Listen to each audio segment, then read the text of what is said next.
샬롬 반갑습니다. 성도 여러분, 9월 10일 주의 날 예배에 참석한 여러분들을 주님의 이름으로 축복하고 환영합니다.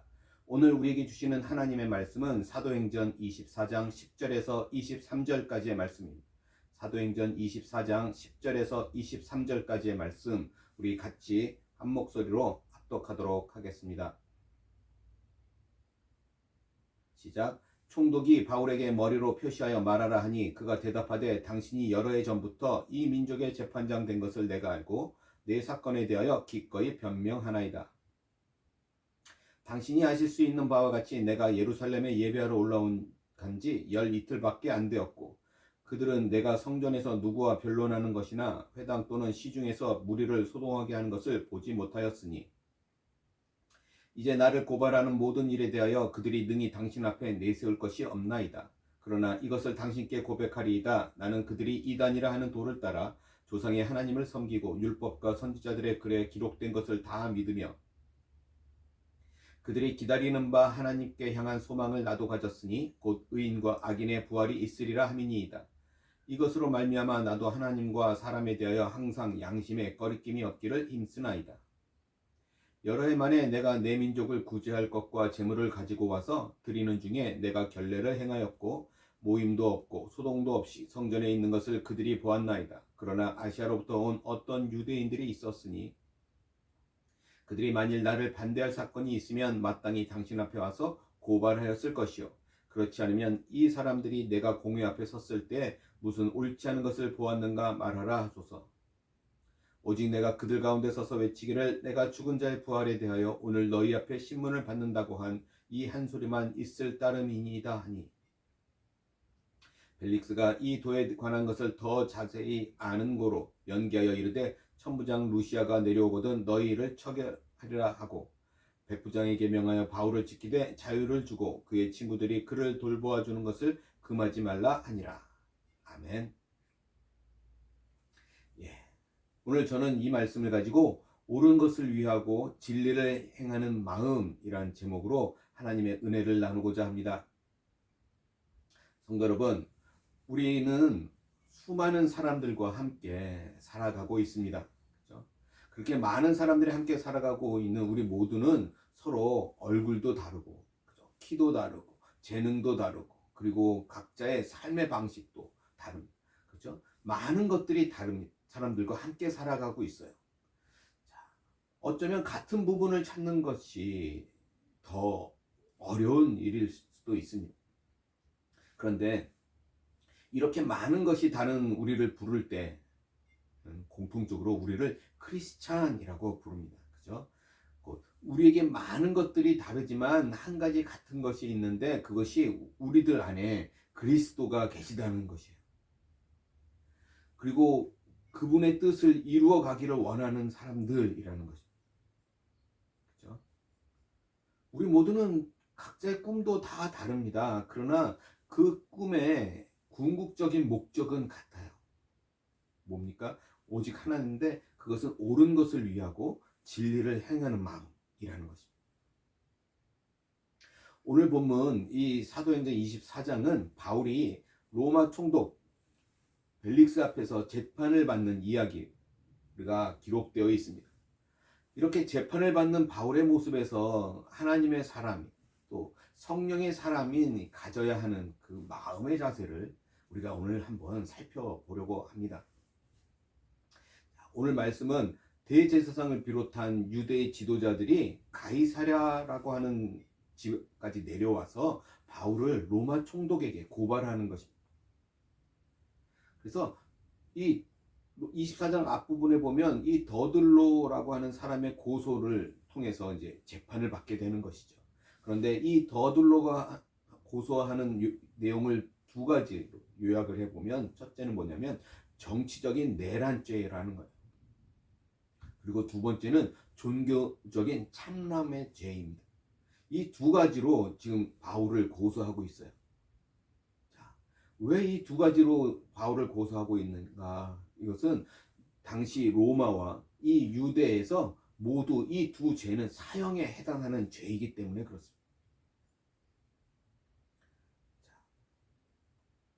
24장 1절에 보면 이런 내용이 기록되어 있습니다. 닷새 후에 대제사장 아나니아가 어떤 장로들과 한 변호사 더둘로와 함께 내려와서 총독 앞에서 바울을 고발하니라. 대제사장이 성전을 떠나서 가이사랴라고 하는 지역까지 왔다라는 것은 보통 일이 아니에요. 일반적인 일이 아니라는 것입니다. 그는 지금 마음을 단단히 먹고 왔어요. 그리고 이 더둘로라고 하는 전문가를 데리고 와서 바울을 고소하고 있는 것입니다. 자, 이들이 이렇게 하고 있는 목적은 무엇일까? 그죠? 한 가지 목적뿐이 없는 거예요. 바울을 죽이는 것입니다. 그들은 바울이 지금 많이 번지고 있는 예수파의 우두머리라고 생각했습니다. 그래서 이 사람 바울을 죽여야 지금 천하에 퍼지고 있는 이 예수 그 병이 약화될 것이다라는 것이죠. 그죠? 그 생각만 가지고 바울을 죽여야 되겠다라는 생각을 갖고 있는 거예요. 자, 그러나 이들의 이런 주장의 뒤에 보면 분명히 또 한 가지 목적이 있어요. 자신들의 기득권을 지키고자 하는 마음이라는 거. 그죠?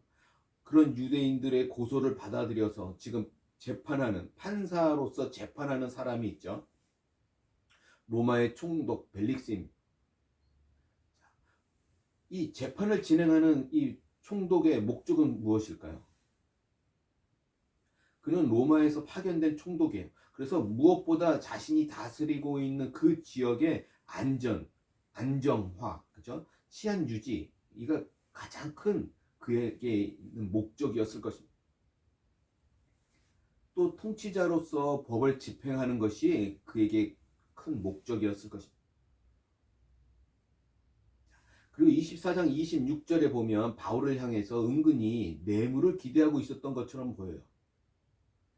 이처럼 그들은 지금까지 목적 의식을 가지고 어떤 것을 이루고자 하는 그 목적을 가지고 살아온 사람들이었습니다. 지금 사도 바울을 재판하면서도 분명하게 자신들만의 목적을 가지고 있는 거예요. 이처럼 보통의 사람들은 어느 정도 자신의 목적을 가지고 살아가고 있습니다. 특별히 어떤 부분에서 성공한 사람이라면 더욱더 그 사람은 더욱더 그런 목적을 가지고 살고 있었을 것입니다.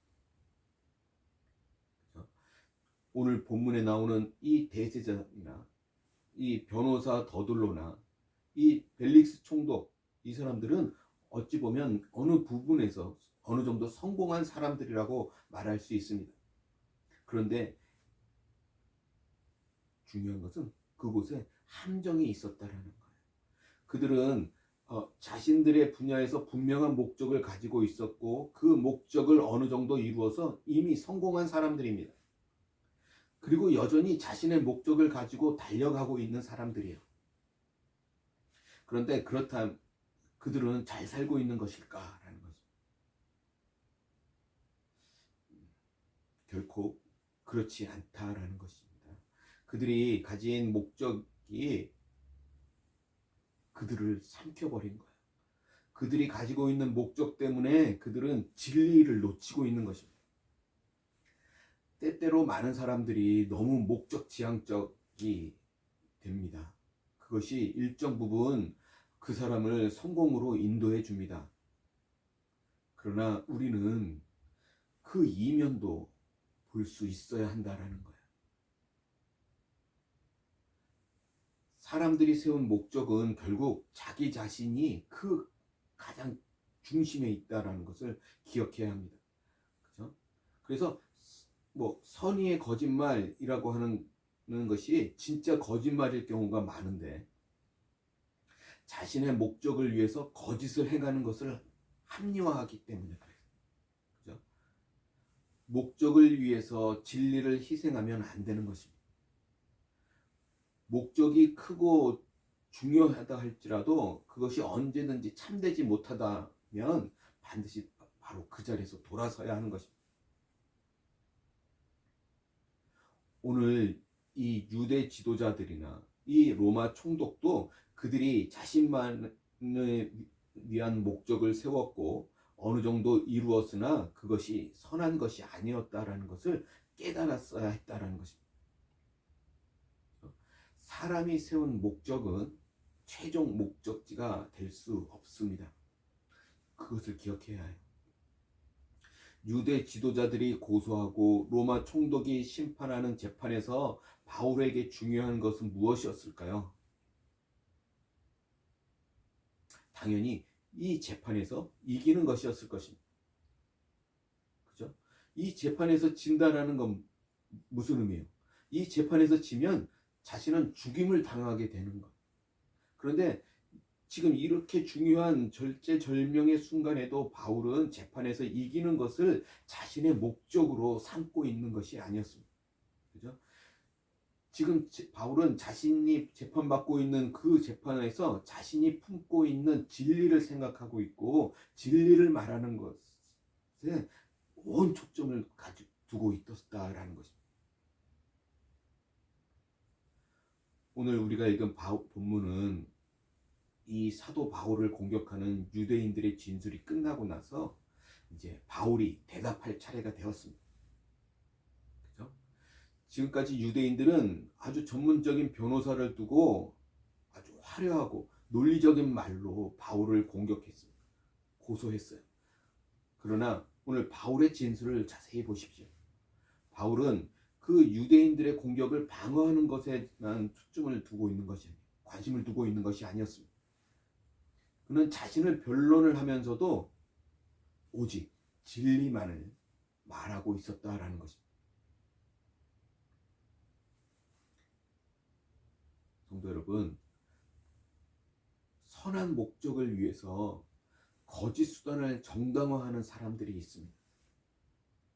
그러나 그것은 분명히 잘못된 거예요. 목적이 선하면 수단도 선해야 합니다.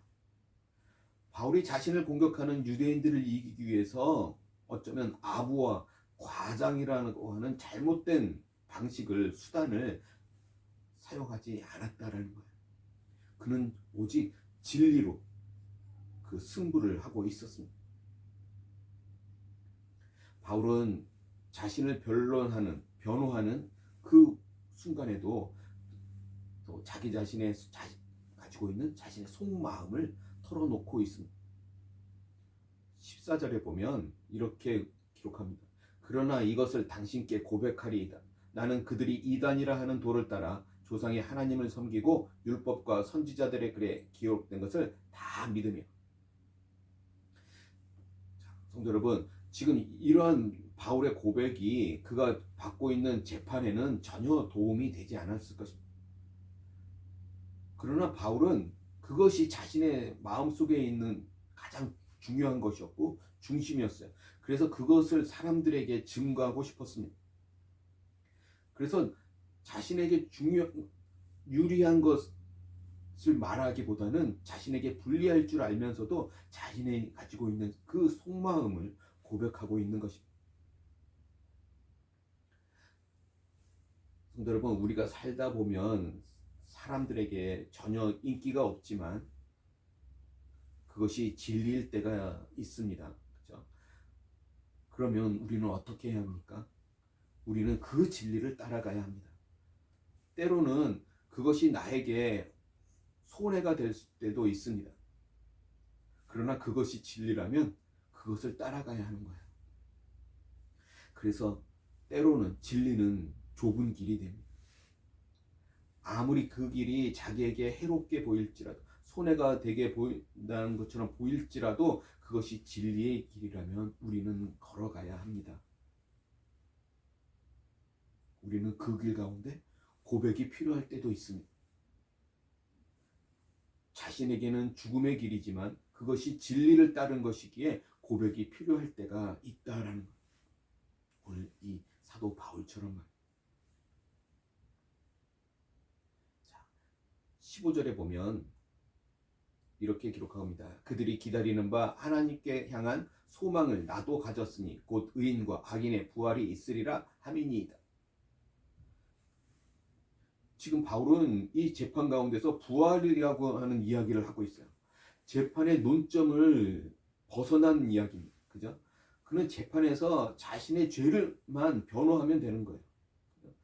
그리고 그것만 변호하기에도 시간이 촉박했을 것입니다. 그런데 그는 지금 부활에 대한 진리를 전하고 싶었다는 거예요. 사람들이 기독교에 대해 알아야 하는 것은 재판에서 논쟁 중인 이야기가 아니라 부활에 대한 이야기이기 때문에 그런 거죠. 그게 더 중요한 이야기였기 때문에 그래요. 오늘날 성도 여러분, 우리는 기독교의 핵심이 부활이라는 것을 너무나 잘 알고 있습니다. 바울은 재판을 받는 매우 힘든 과정 속에서도 한 채 흐트러짐 없이 오직 진리를 생각하고 있고 그것을 전하고 있습니다. 재판이 끝나고 총독이 바울을 따로 불러서 더 자세한 것을 듣고자 했습니다. 그때 바울은 기회를 얻어서 자신의 무죄를 어쩌면 더 항변해야 했을 것입니다. 그죠? 결정하는 사람이잖아요. 결론을 내는 사람이었기 때문에 그 시간 가운데 더 자신을 위해서 할애해야 했을 것입니다. 그런데 바울이 말하는 내용을 보십시오. 오늘 24절 25절 이렇게 이야기합니다. 수일 후에 벨릭스가 그 안에 유대 여자 드루실라와 함께 와서 바울을 불러 그리스도 예수 믿는 도를 듣거늘 바울이 의와 절제와 장차 오는 심판을 강론하니 벨릭스가 두려워하여 대답하되 지금은 가라. 내가 틈이 있으면 너를 부르리라 하고. 바울은 재판에 대한 이야기를 말하고 있지 않죠. 지금 또한 벨릭스를 짧은 시간에 믿음으로 초대하기 위해서 어떤 감언이설도 하지 않고 있습니다. 의와 절제와 심판에 대한 이야기를 하고 있어요. 그렇죠? 우리가 반드시 지켜야 할 율법이 있고 그것을 절제하면서 그것을 지켜야 하고 삶에 대한 심판이 있다라는 이야기를 지금 하고 있습니다. 지금 바울이 이야기한 의는 하나님의 복음의 중심 주제입니다. 그죠? 복음은 모든 사람들이 죄인이고 자신의 의가 없기 때문에 예수 그리스도를 믿음으로 그가 속죄 사역으로 이루신 의롭다 여겨진다라는 것. 의로 여겨짐을 얻는다라는 것입니다. 또 절제는 자신의 욕심과 죄성과 이 세상의 모든 악의 풍조와 싸워 이기는 것을 원하는 자마다 반드시 기억해야 할 덕목이죠. 우리 크리스천들은 육신적 쾌락을 절제할 때 승리적 생활을 할 수 있습니다. 그죠? 그래서 이 절제는 성령의 열매이기도 한 것입니다. 마지막 또 심판은 어떻습니까? 이 심판은 기독교 복음의 대전제입니다. 그것은 죄인인 모든 사람에게 구원이 필요한 이유이기도 합니다. 하나님께서는 마지막 날에 공의로 심판하실 것입니다. 하나님을 부정하고 자기 죄를 회개하지 않는 사람은 그날 하나님의 공의의 심판을 받을 것입니다. 물론 이런 이야기들은 세상적으로 살고 있는 또 자신의 출세만을 바라고 있는 이 벨릭스에게는 관심이 있는 이야기가 아니었을 것입니다. 그죠? 그런데 바울은 오직 진리만을 바라보고 벨릭스에게 가장 필요한 것이 무엇인지, 가장 필요한 진리가 무엇인지를 알았기에 그에게 그 진리를 전하고 있는 것입니다. 바울은 어느 자리에 있든 진리를 전하고자 하는 마음만 가지고 있었습니다. 성도 여러분, 간절히 소원하기는 오늘 우리들도 어느 자리에 있든 그죠? 옳은 것을 향하고 진리를 향하는 그런 마음을 가질 수 있기를 간절히 소원합니다. 옳은 것을 향하고 진리를 향하는 마음은 나의 주인 되신 그리스도께 언제든지 순종하고자 하는 자세입니다. 그죠? 진리를 향하는 사람에게는 오직 한 가지 목적밖에 없습니다. 하나님께서 세우신 진리라는 것입니다. 자, 그래서 24장 16절에 보면 이렇게 이야기합니다. 이것으로 말미암아 나도 하나님과 사람에 대하여 항상 양심에 거리낌이 없기를 힘씁니다. 바뀜쓰나이다. 성도 여러분, 우리는 예수님의 말씀을 따라서 이 절대적인 목적을 가지고 있습니다. 그죠? 하나님을 사랑하고 이웃을 사랑하는 것입니다. 이것은 하나님께서 성경에서 말씀하신 절대 목적이에요. 그죠? 이 외에 다른 것들은 모두 언제든지 바뀔 수 있는 수단이라는 것입니다. 17절 말씀 볼까요? 27절 보니까 이렇게 얘기합니다. 이태가 지난 후 보르기오 베스도가 벨릭스의 소임을 이어받으니 벨릭스가 유대인의 마음을 얻고자 하여 바울을 구류하여 두니라. 바울의 재판이 끝나고 이태가 지냈다. 그러니까 재판이 결론이 나지 않고 2년이라는 시간이 지났다라는 거예요. 바울의 목적은 전에는 뭐였습니까? 계속해서 전도 여행을 가는 거예요. 그죠? 그러나 바울은 지금 이 가이사랴 감옥에서 시간을 허송세월하고 있는 것 같이, 시간을 버리고 있는 것처럼 보입니다. 그죠?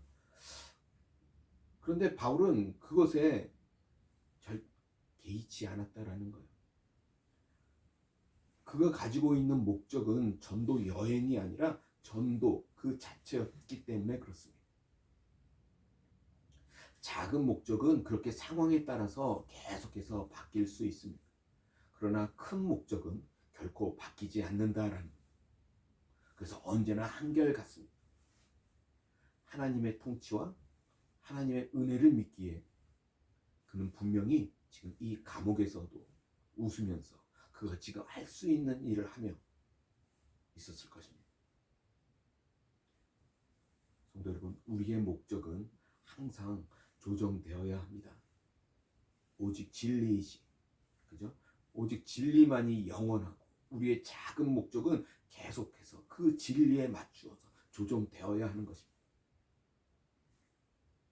세상의 환경이 변해도 결코 변하지 않는, 그죠? 하나님이 주신 그 목적을 따라서 오늘 이 하루, 또 이 한 주, 또 이 한 일생을 열심히 살아가야 할 것입니다. 감사하면서 살아가야 할 것입니다. 오늘 그런 모습들이 저와 여러분 가운데 있기를 주님의 이름으로 간절히 소원합니다. 기도하겠습니다. 사랑과 은혜가 많으신 하나님, 주님의 크신 사랑과 은혜를 감사합니다. 그렇습니다. 우리가 가지고 있는 목적은 하나님이 주신 목적이어야 합니다. 그리고 우리가 가진 목적은 하나님이 주신 목적에 따라서 항상 조정될 수 있어야 합니다. 오직 진리, 영원하신 그 목적에 우리의 삶이 맞춰져 나갈 수 있도록 오늘 하나님 우리 가운데 임하여 주시옵소서. 성령으로 충만케 하셔서 날마다 주님 앞에 엎드려 주님의 뜻을 구하고 주님의 의를 구하는 오늘 우리들의 다 될 수 있도록 하나님 아버지 함께하여 주시옵소서. 주님이 주신 목적은 절대 변함이 없다 말씀하셨습니다. 오늘 바울처럼 오늘 우리 가운데도 그 변하지 않는 목적이, 삶의 목적이 있게 하여 주옵소서. 감사하며 우리 주 예수 그리스도 받들어 간절히 기도드리옵나이다. 아멘.